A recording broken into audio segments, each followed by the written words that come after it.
The city of Hartford is approaching its 400th anniversary, and it's pretty extraordinary to think about the fact that this library has been here for 250 of those years. The library was traditionally a book collection, and that was its primary focus.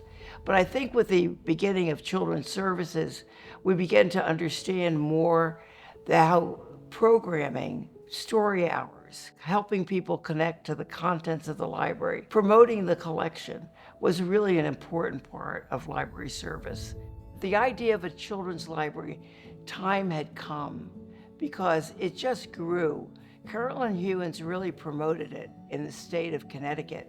And now we think of children's libraries as traditional library services, but they were a great innovation in their time.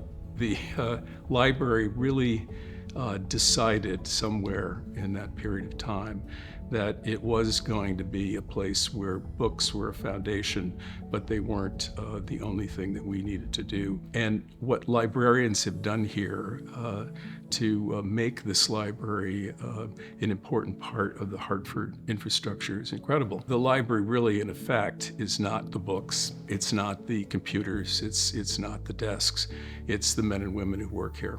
I've seen firsthand how folks who come into the library, how they rely on the staff, how they trust the staff. And the library provides services that many people otherwise would not have access to, because I know that without the library, some of the opportunities and successes that I've had would not have been, available. There was a period in our history when ideas that came out of Hartford shaped the future of our country. This was the center of intellectual life in America.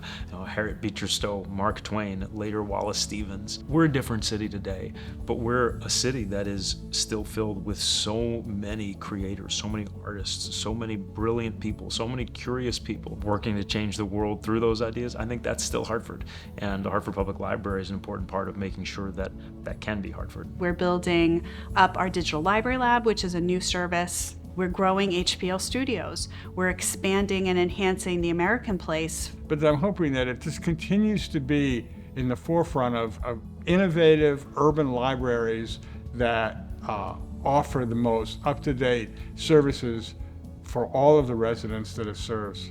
I hope that the library continues to play a critical role in the overall goals of this city, which are ensuring people have opportunities, helping to close the digital divide, ensuring that literacy, which is a basic human right, is something that everybody in our community can attain and achieve and use for their benefit and for the benefit of this entire community. The library is really the heart and soul of the social services in the city. It's the heart and soul of who we are as a city. I think that we have the best library in the United States. And that's quite a claim, but if you look around, I think it is the best system in the United States. So I have no idea what the next 100, 250 years are going to look like, but I have faith that this library will continue to evolve, continue to grow, and continue to be on the cutting edge of libraries nationally.